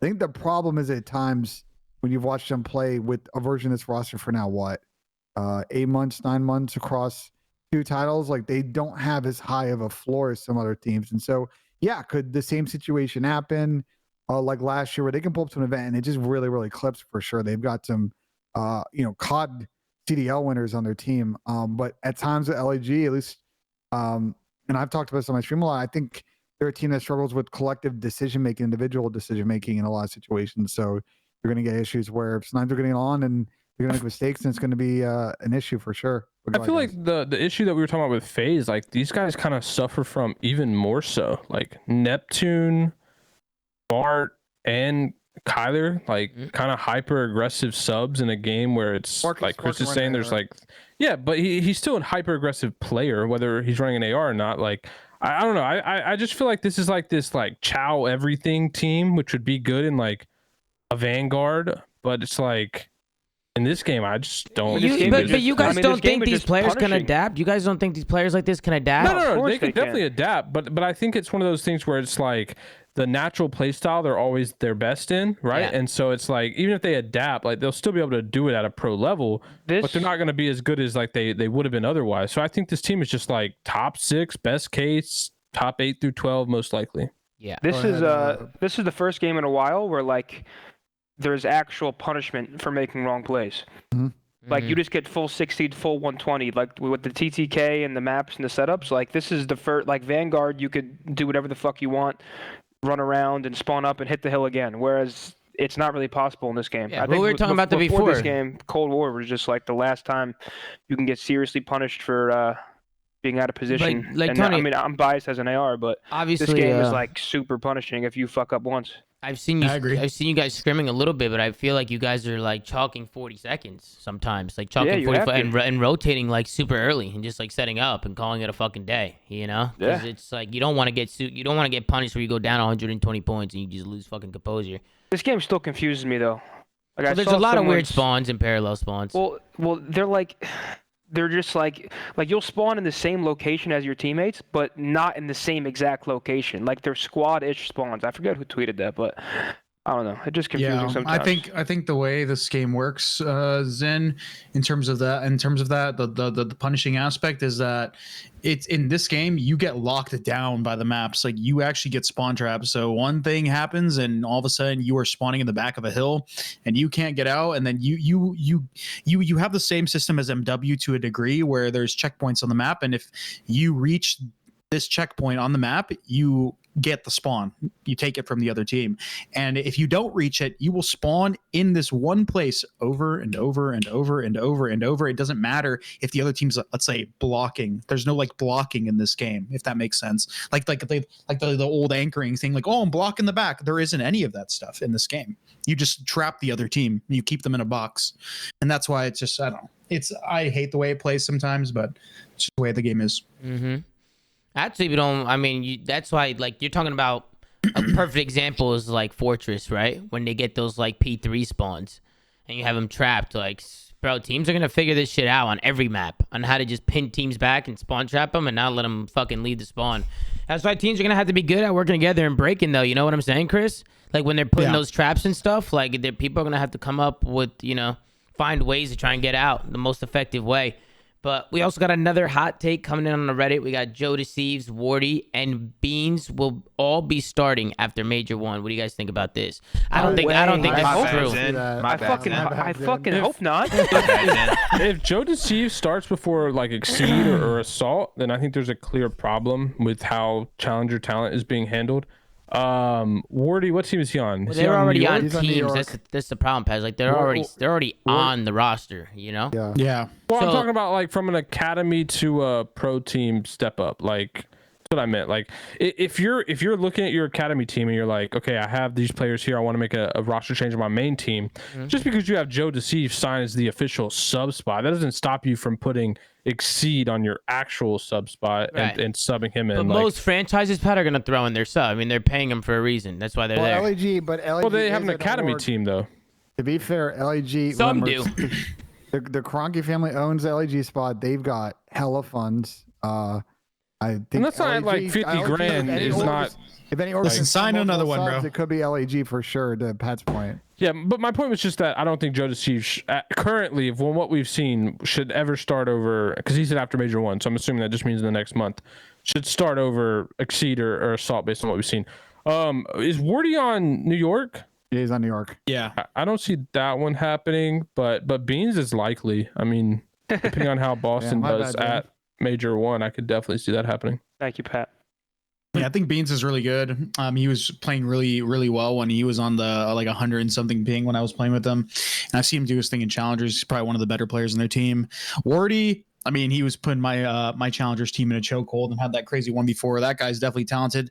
Joe, I think obviously he has potential, but like I said before, the real star on the LAG team is Exceed, and I'm assuming that he's probably signed to LAG to some capacity, maybe not an official sub spot, but any pro teams, if you guys are looking for a substitute, a very good submachine gun. We talked about the lack of submachine gun players early off at the beginning of this year, and how a lot of teams, I felt like weren't going to be able to get any that were super good.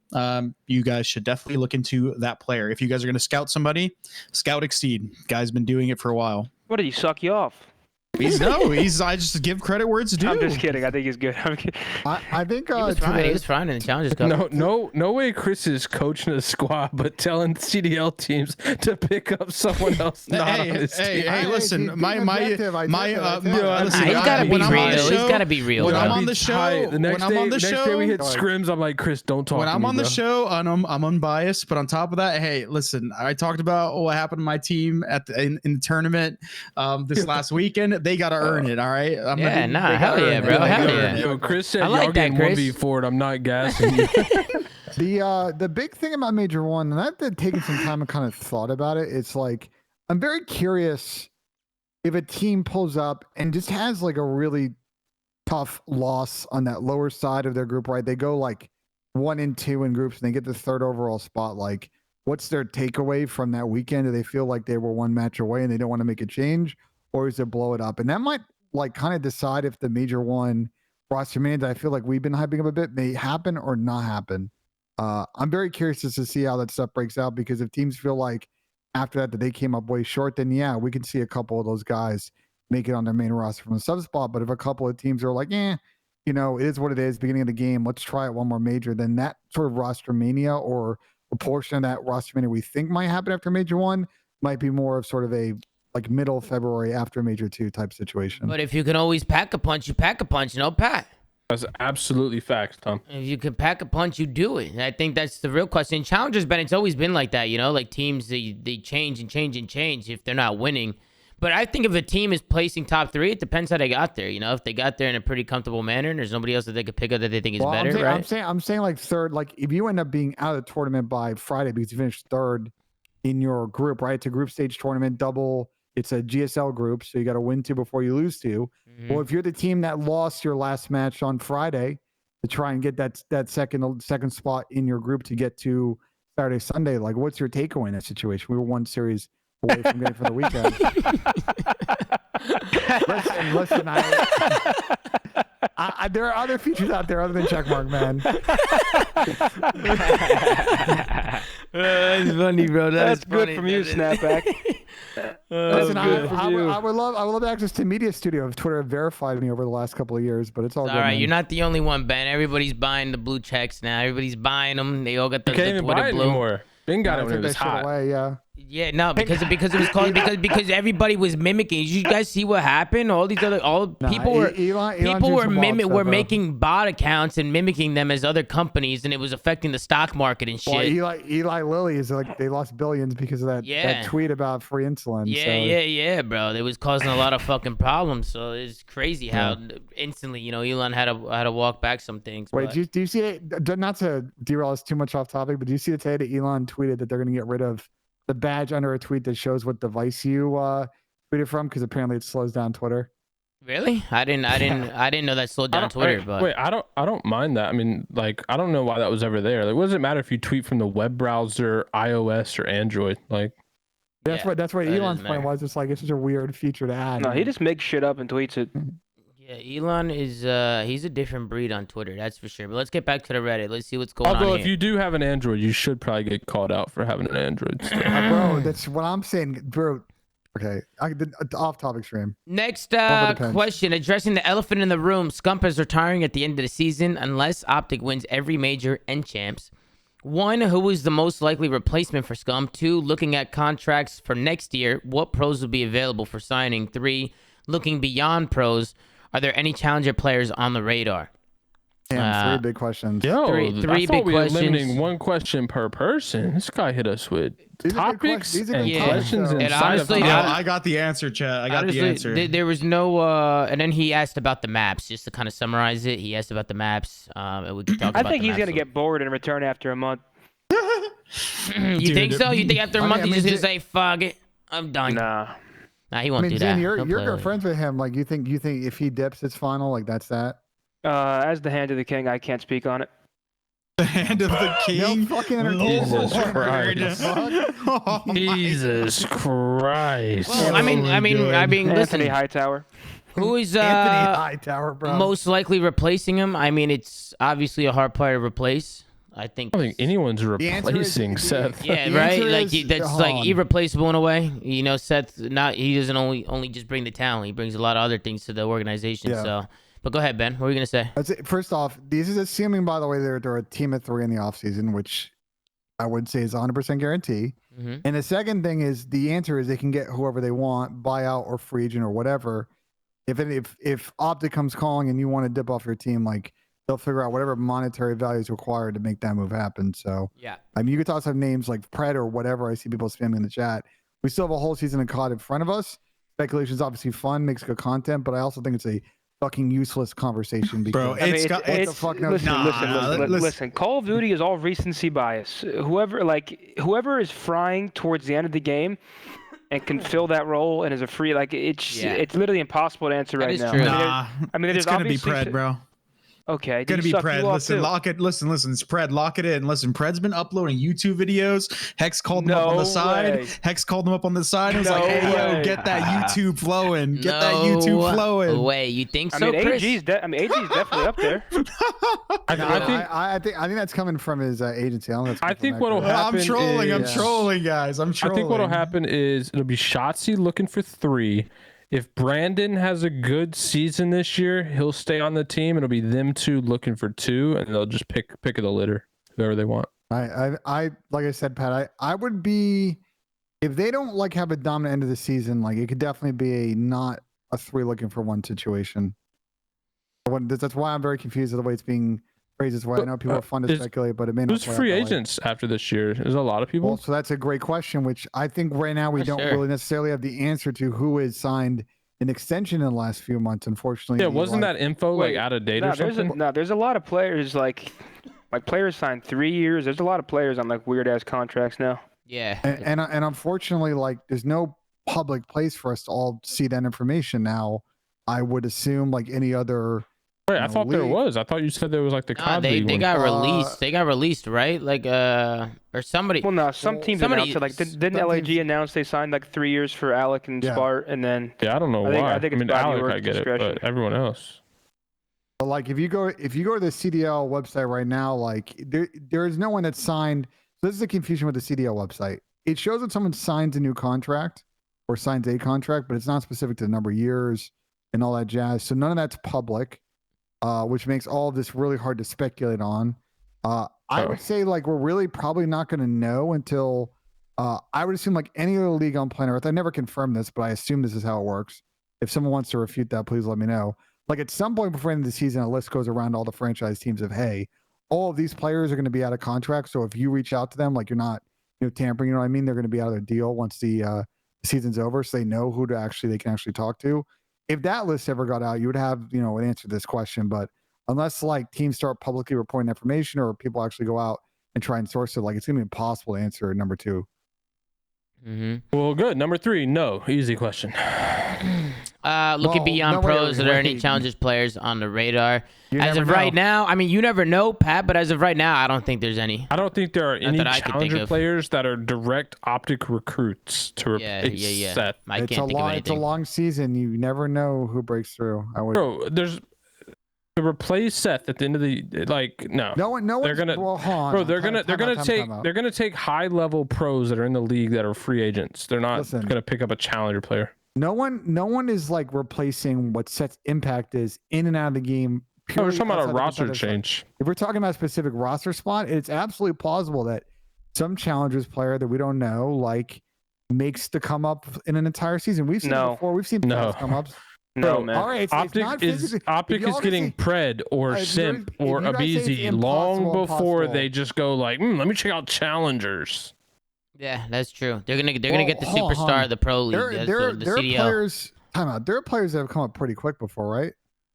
Like zero to Optic. Season of Optic Joe deceives. My God, it's happening. I mean, I'll give you an example. Like we don't count Formal's like 1 year come up and then going on Optic as like one of these examples. What? Formal was playing with Moho, dude. Yeah, no, Formal. Wait, and then Formal was on Envy Ferrying. And then he played on Envy the whole year. He was Ferrying on Envy. He made a quick come up through all these teams. That's my point. Like you never know how fast someone could. Bro, that was also 9 years ago. There wasn't a challenger system. I'm just saying for you all to sit here from your no. See this? Sorry, I read Nada's this is message. the bullshit I hate sometimes of this fucking show because y'all just sit there on your high horse and say, Formal also just wasn't some am. Like he was literally a professional Halo player who came over and switched games. That's also a completely different. Frying. No. See, I think this take. Bro, that's completely different than like Joe Deceives just coming up. Like I think people can develop pretty quickly over the course of the year. For y'all to sit here and say there's zero chance of you're smoking the good shit. Okay. Ben, that's fair. Listen, it's very unlikely. Fair. Listen, it's not impossible, of course. Ben is rolling up the scrim buttons and it's doing definitely not impossible. It's definitely not impossible. It is very unlikely. Would you agree with that, Ben? That it's more unlikely? I would say it's unlikely, but to sit here and say it's impossible is fucking ridiculous. You're right. No, I agree with that. Yeah, no, it's definitely not impossible. Very unlikely. I mean, almost realistically, but not impossible. Almost impossible without being impossible, but it's unlikely. I mean, listen, somebody would have to really show out in challengers to get picked up right away. Listen, at the end of the day, it's possible our sun blows up tomorrow, bro. Right? Like that's the same likelihood. Bro, listen. What is going on? Wait, that's possible. That's what Ben said. It's possible. I'm just sticking in the realm of being possible. I see what you're saying. But I definitely feel like somebody after 1 year of just popping off can get picked up on Optic. I don't think it's 100%. It's wild. It's funny y'all just sitting here just like dismissing that this could potentially happen. Bro, Mohawk has literally been in challengers 3 years, winning everything. Same thing with Exceed. Those guys haven't even got on teams, and you're thinking about some guys just coming from challengers to win. That's just gonna go straight to Optic. We do need expansion. We do need expansion. Bro, what year are we in? Like of the CDL? 2022.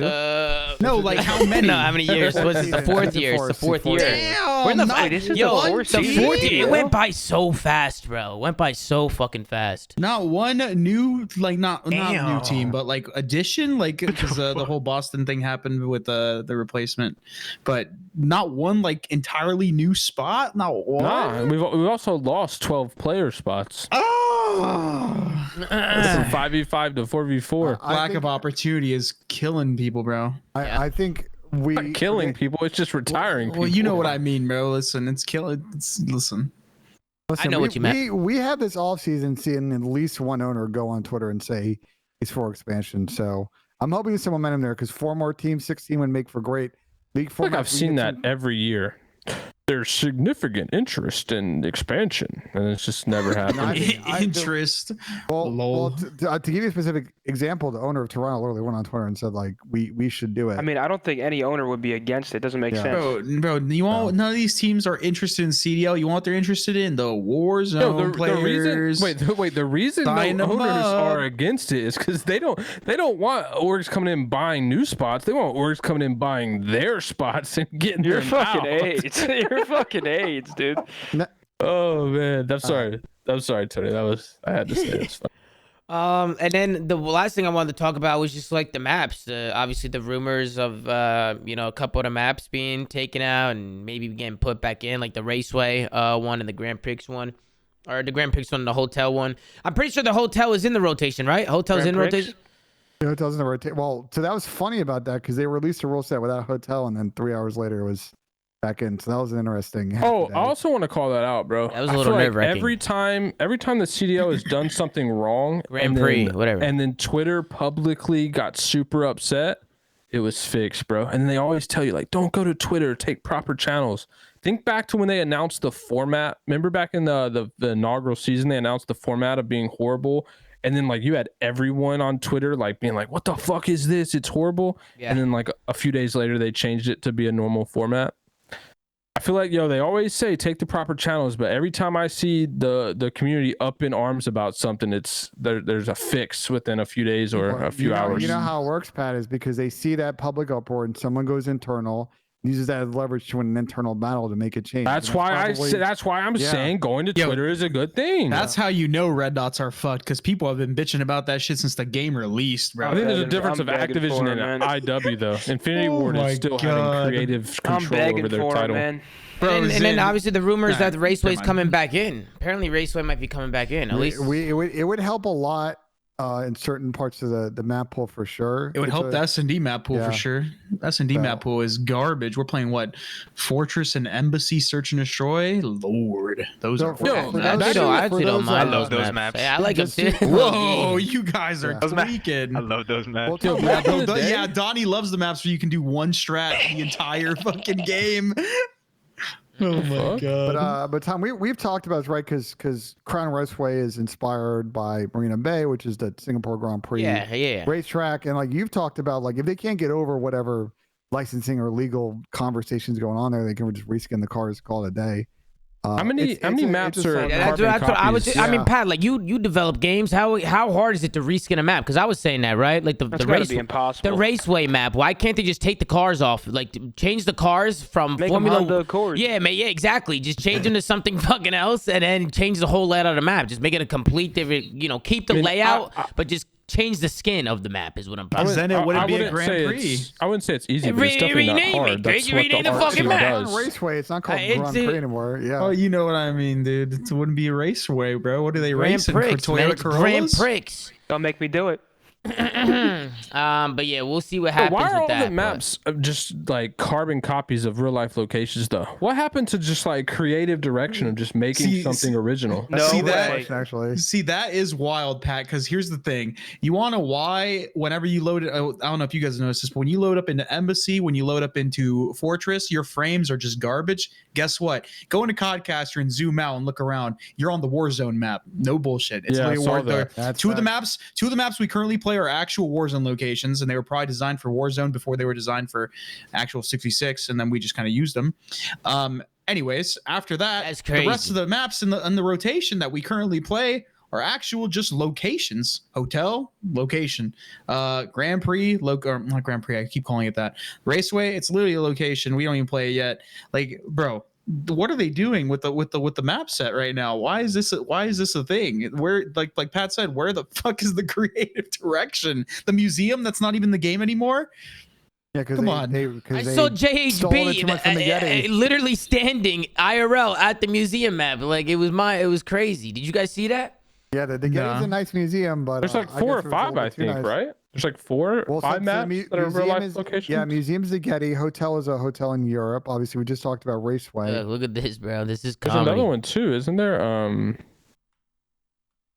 Look, he said they put my ass into Call of Duty. Look, that's literally the museum map, bro.